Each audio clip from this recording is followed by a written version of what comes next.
Nimefurahi kuwepo kama kawaida, na nimefurahi sana kumsikiliza Bishop. Nafahamu kwa muda mrefu ameongea vitu very serious. Yani kuhusu imani, kuhusu hofu. Kwenye hii issue ambayo umeiongea baba wa kiroho, kabla sijafika address hiyo kidogo, niseme tu kwamba imani ni kitu personal. Ni kitu binafsi. Musa alivyoambiwa na Mungu toa viatu, hakugeuka kuambia Waisraeli kwamba Mungu amesema tutoe viatu. Aliambiwa yeye atoe viatu. Kwa na huyu aliyesema kwamba toa barakoa, inawezekana aliambiwa, kwa sababu one of the things ambavyo ninaviongea ni kwamba magonjwa yapo. Sio corona tu. Yapo na yamekuwepo, kuna malaria, kuna nini. Tusitafute kuonyesha ubabe wa imani kwenye corona peke yake. La sivyo sasa itaweza kubidi twende jumla. Kwamba sasa Wakristo wote toeni vyandarua kwenye vitanda vya watoto wenu, hamtavihitaji tena kwa sababu imani imefika. Vuene barakoa. Hakuna malaria. Na wale mnaoishi Mbeya, Iringa, sehemu zote zenye baridi, hebu hata masweta, kwa sababu anointing ile inakupa joto. Inatosha kukinga na baridi. Kwamba na hata unavyotoka huko unakuja kuanza kumega ugali. Kwani unawe tunanawa ili kuua bakteria. Unauaje bakteria wakati mikono yako imetakaswa na damu ya Yesu? Kuna namna fulani unakuta kwamba ukifungulia huo mlango unaanza ku affect everything. Sema sasa hivi kwa sababu kwenye news kote, kwenye habari kilichotawala ni corona. Hiyo ndio problem ya kufanya circumstantial ministering au circumstantial, kuhubiri circumstantial sermons au kuhubiri mahubiri yanayoendana na hali ambayo, kwa sababu watu wanalalamika hiki, basi na wewe unatokeza unatoa unabii kwenye lile kwenye lile eneo pale. Kwa hivi vitu kama barakoa havionyeshi lack of faith. Binadamu aliumbwa na Mungu akiwa yuko uchi kabisa. Akafanya makosa, akatenda dhambi. Ikabidi avae nguo kwa sababu sasa aibu inaonekana. Si ndio? Baada ya kumpokea Yesu tutoe nguo basi. Hapo sasa. Kwa sababu tumeondolewa ile dhambi yetu ya kwanza, kwa nini bado tumebaki na nguo? Kuna vitu vingine ambavyo vinazungumzwa ni natural remedy. Serikali inatawala binadamu ambao ni miili. Serikali haideal na spirit. Amen. Inadili na miili. Hallelujah. Na hii miili huwa inaugua. Ndio maana serikali ina wizara ya afya. Sababu wao wanadili na mwili wako tu. Wanajua kuna virusi, kuna nini. Kwa hiyo wao watasema tumia hiki kwa sababu wao wanadili na miili.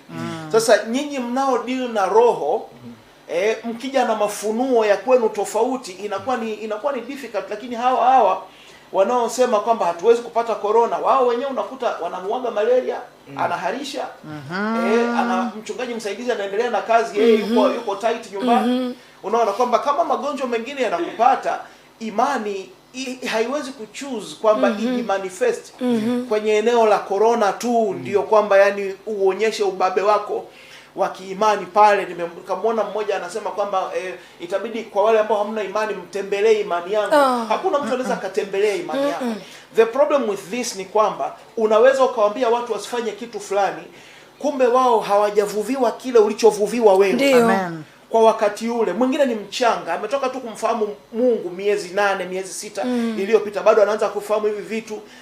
Ghafla tu unamwambia kwamba hakuna haja ya kujikinga, wewe vuta tu ile nani, vidudu vya corona vitakuwa ni kirutubisho katika mwili wako, yani vuta tu, haina shida hiyo.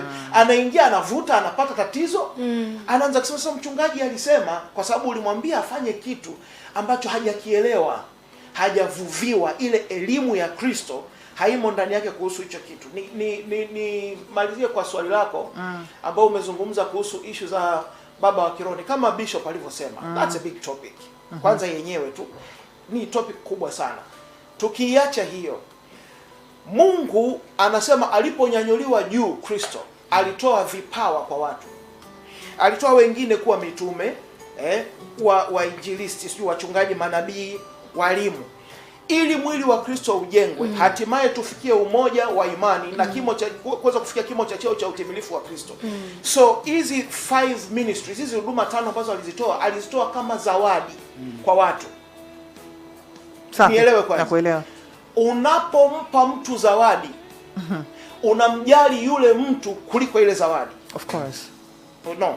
Yaani mimi nikikupa wewe simu, umenijali. Nimekupenda wewe zaidi kuliko ya ile simu. Ndio. Ndio maana ile ninakupa ninaita mtumishi. Amen. Mungu ameleta watumishi kutumikia watoto wake. Kudeki matapishi yao. Kuwabadilisha nepi, kufanya hivyo vyote. Paulo anasema Mungu ametutoa sisi mitume kuwa kama kitu cha kuchekwa mbele ya wanadamu na malaika. Mauti ifanye kazi ndani yetu ili uzima ufanye kazi ndani yetu. So tunavyoangalia ile utumishi, tunashindwa kuangalia kwenye perspective ambayo ni sawa. Ndio maana tumekuwa sio watumishi, tumekuwa watawala. Ukiangalia wachungaji wengi tumekuwa watawala, ni kama management, lakini Mungu hakuweka management. Mungu ana run management. Hawa ambao amewaweka ni kama amekuajiri kama house boy, kuwatumikia watoto wake. Amekuajiri kama house girl, kutumikia watoto wake. Sasa kuna ile namna fulani we are trying to, ninaweza kusema tunajaribu kutengeneza sababu ya existence yetu wenyewe. Kama nilivyosema kwamba tunajaribu kutengeneza namna ili atuhitaji. Unakuta lugha zetu ni kama hizi kwamba kuna vitu Mungu hawezi kuongea na wewe mpaka umefunga siku 40. Kuna vitu Mungu hawezi kuongea na kila mtu. Kuna vitu vya namna hiyo. Kuna mtu mimi ninamfahamu ambaye kwamba mtu huruhusiwi hata kuchumbia kwenye kanisa mpaka yeye akwambie uoe nani au umchumbie nani. Ni total lockdown. No, lakini hiyo si inaweza ikawa ni sawa jamani. Mtumishi wa Mungu anajua. Let's talk about it. Asante, naomba unisaidie. Pastor anajua watu wake wote kanisani. Si ndio? Mimi nimependwa na John. Nikaenda kwa pastor. Pastor anamjua John ni muongo. Kwani pastor hana uwezo wa kusema Lilian hapana, huyu John hapo unaenda kwenye ushauri, ni ushauri sasa. Mwenye muongo. Kuna namna fulani kwamba what if na pastor mwenyewe ni muongo? Usitake kuweka usumbufu. Sikiliza vizuri hilo neno alilosema hapo.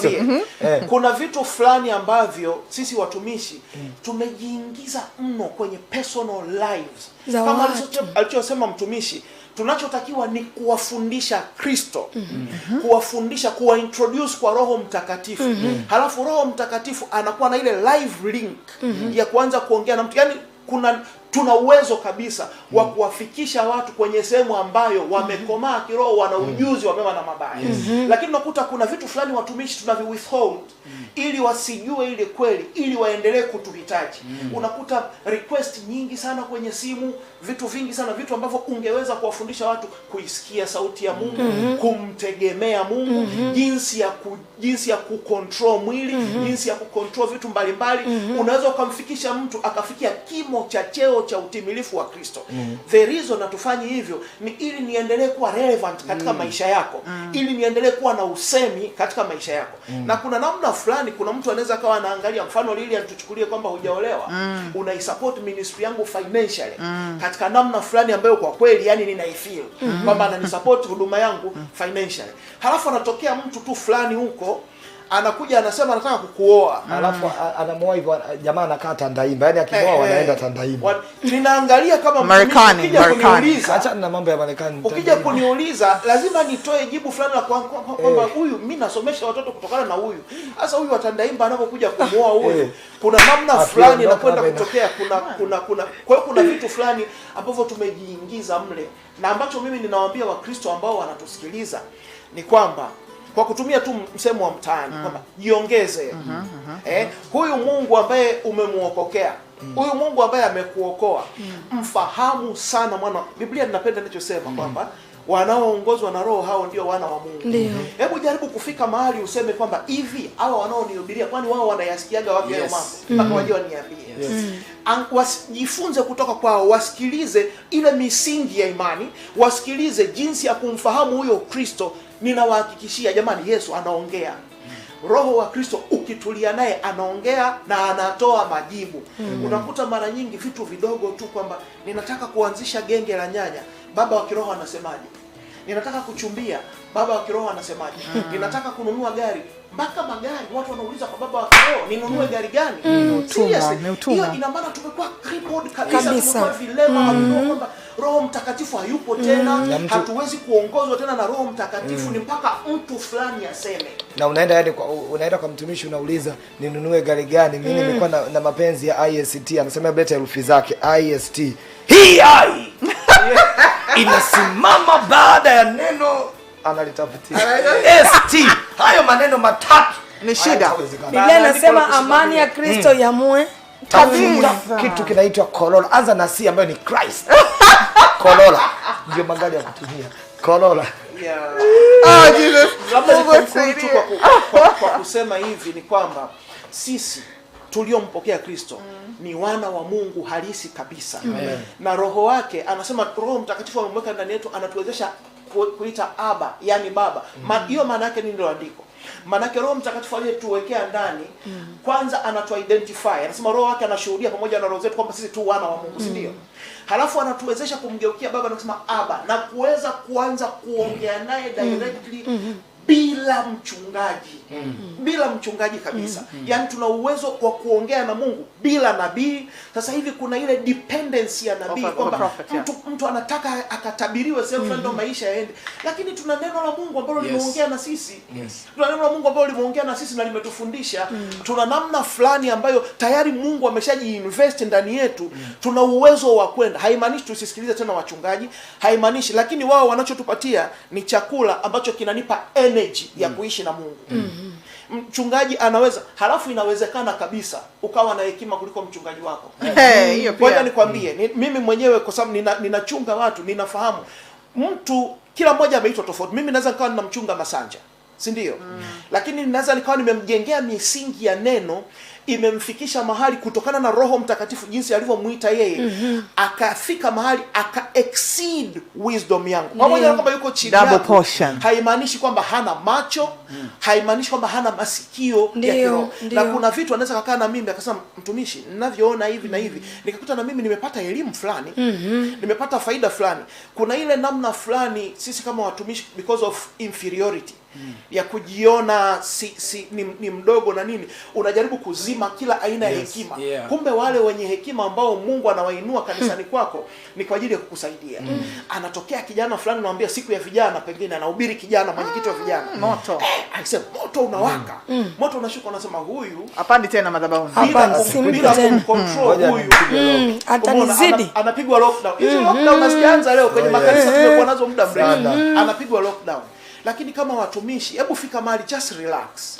Hawa watu ulionao waachilie tu kwenye mikono ya Mungu. Usiwamiliki. Kuna yale makatazo, sitaki kwa sikusikia unasikiza semina fulani. Hasa siku hizi mtu anaweza asiende kwenye semina, lakini semina zote ziko kwenye YouTube sasa hivi. Anaweza asiende, anajifungia chumbani, anamfuatilia mtumishi fulani, amsikilize. Ni kweli. Kwa hiyo unaifanya nini? Wewe kama mtumishi cha kufanya hivi, mjulishe the truth. Nimalize kwa mfano huu. FBI Marekani, kuna wale ambao maagent wao ambao wanafuatilia masuala ya fraud, uwizi wa fedha kwenye mabenki na vitu kama hivyo. Wanavyo wa train ni kitu fulani cha ajabu sana. Wanachukua noti sio bandia, halisi. Wanaweza akachukua 20 halisi, anaishika akiwa amefungwa macho. Anashika kwa kuifanya hivi inavyolia, tunajua hii ni 20. Hii ni 20 ya zamani. Hii ni 20 mpya. Hii ni 20 mbichi. Hawa wa train with fake money ever. Akishika hivi hii ni 100 mpya, hii ni mbichi. Kwa nini wanatumia real money? Kwa sababu wakifahamu sana iliyo real, ikija fake akigusa tu isiyo. Hasa sisi mafundisho yaliyojaa kwenye makanisa ni jinsi ya kuzitambua cult. Tumefahamu sifa zote za Freemason, tumefahamu Illuminati, tumefahamu cult ile, tumefahamu cult ile. We know every fake thing except the real one. Tunafahamu kila kitu ambacho ni fake isipokuwa kile ambacho ni halisi. Inaishia kujenga hofu. Kwa hiyo kila mtu akitokea, Masanja tu akinunua bajaji, Freemason. Kwa nini Freemason tu ndo waweze kununua magari? Mungu aliacha kutoa magari. Mtu akimwombea tu mtu akapona, anatumia nguvu za mapepo kutoka Nigeria. Mungu wenu aliacha kupona, aliacha kuponya. Kwa hiyo kuna namna fulani tumejaza negative knowledge kwa watu, imetengeneza hiyo anasema Bishop, hofu. Kwa kila mtu anamshuku mwenzie. Huyu ndo nguvu zipi? Huyu ndio kazi. Huyu ndio nini? Ni kwa sababu hatumjui Kristo. But what if leo hii wachungaji wote wakaamua, you know what? From now nitaanza kufundisha Yesu. Habari ya Yesu, alivyokuwa duniani, alivyofufuka, kazi zake, kwa nini alikufa, kazi zake, tunda la Roho ni nini. Wachungaji wakaanza kwa tunda la upendo, furaha, amani, uvumilivu, kuongea vitu, kuwafundisha kile kilicho real. Ninakwambia hivi, hawa watu hutakuwa na haja ya kuwakataza wasiende kwenye semina za watu wengine. Akifika tu anaona hiki chakula. Yes. Yeye mwenyewe kwa sababu real na nikuongezee pia Apostle pamoja pia na Bishop na watumishi wa Mungu wanaotusikia. Kwa kufanya hiki ambacho Apostle umekizungumza, unajua matokeo yake itakuwa nini? Ndio tutakavyoona watumishi wa Mungu kazi imekuwa rahisi. Haleluya. Kwa nini nasema hivi? Kwa sababu sasa hivi wako watumishi wa Mungu wanachofanya ni wanaumiza sana kichwa, yani kama ile nitoke vipi. Yani unakuwa wiki sijui ya kuinuliwa na nini, ili wiki ya kufanya yani unawaza wiki jana nitoke na nini. Kwa nini iwe hivyo wakati everything is in the Bible? Kila kitu kiko huko. Ukiwafundisha watu kweli, yani maisha rahisi sana. Lakini matokeo yake sasa hivi unamkuta mchungaji anaongea peke yake, ni kama ananena kwa lugha, lakini kumbe anatafuta tukio kutokea. Umeelewa sijui? Wakati maisha ya rahisi, Yesu alishamaliza show msalabani. Na pastor, Biblia inasema mkiwa na imani mtatenda kazi kubwa zaidi ya hizi. Imagine. Na sio imani kubwa kama kachembe. Unaweza kuambia mlima ng'oka, mnaweza kufanya zaidi ya vile alivyofanya hii. Nataka niwaambie watumishi wa Jehova, hii ni kubwa kuliko. Hapo Sudani ya Msokwa, watu wengi wanauliza unapatikana wapi? Kanisa lako liko wapi? Namba za simu, sababu umeshakuwa hapa muda kidogo, kwa hiyo wanakujua. They want to know where you from. Tuko pale kituo cha Boko msikitini. Ukiwa umetoka upande wa Tegeta, yani hapa kabla tu ya kituoni kabisa, kuna jengo chini lina frame, juu lina ukumbi.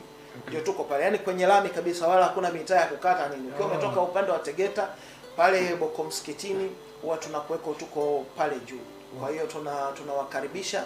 Tulikuwa tumepause kidogo, lakini tarehe 31 tunaendelea na ibada zetu kama kawaida, tunakuwa tuko pale. Haleluya. Nambari za siku tunakuwepo siku za Jumatano saa 11 jioni, na siku ya Jumapili muda wa saa 3 asubuhi ndio ibada inaanza, lakini maombi huwa tunaanza saa 2 kwa wale wenyeji. Na siku za Ijumaa kawaida tunakuwa unafahamu tunakutana kabisa za Tahila pale Kawe opposite na Tanganyika Packers.